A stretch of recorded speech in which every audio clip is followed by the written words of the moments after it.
नमस्कार दोस्तों, हम आज आप लोगों को एक सहाना गीत सुनाने जा रहे हैं। तो अगर हमारा सहाना आप लोग पसंद आए तो लाइक करें, अपने दोस्तों से शेयर करें ताकि वो भी इस गीत को सुन सकें और हर शादी विवाह में गा सकें। तो चलिए हम आप लोगों को एक सहाना गीत सुनाते हैं।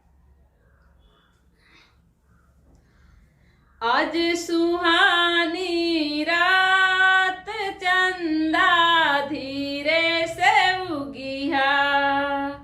आज सुहानी रात चंदा धीरे से उगिया, आज सुहानी रात चंदा धीरे से उगिया, चुनरी पर उगिया पियरी पर उगिया, चुनरी पर उगिया पियरी पर उगिया, उगे रैया सारी रात, उगे रैया सारी रात चंदा धीरे से उगिया,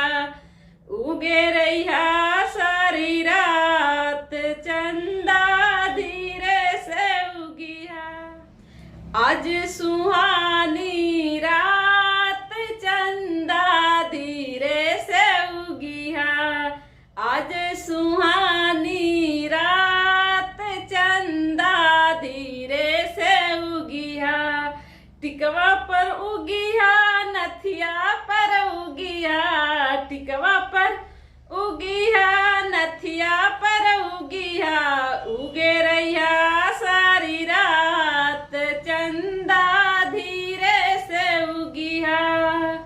उगे रैया सारी रात चंदा धीरे से उगिया,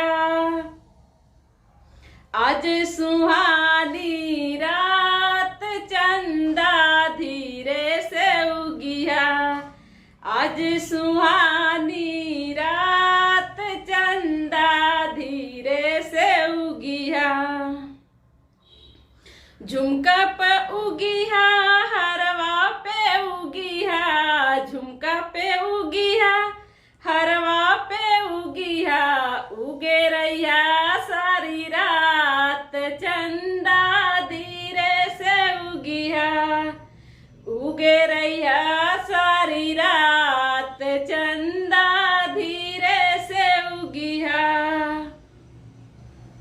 आज सुहानी रात चंदा धीरे से उगिया, आज सुहानी रात चंदा धीरे से उगिया। तो दोस्तों, सहाना गीत कैसी लगी कमेंट करके हमें जरूर बताइएगा। फिर मिलेंगे अगले गीत में, तब तक के लिए नमस्कार।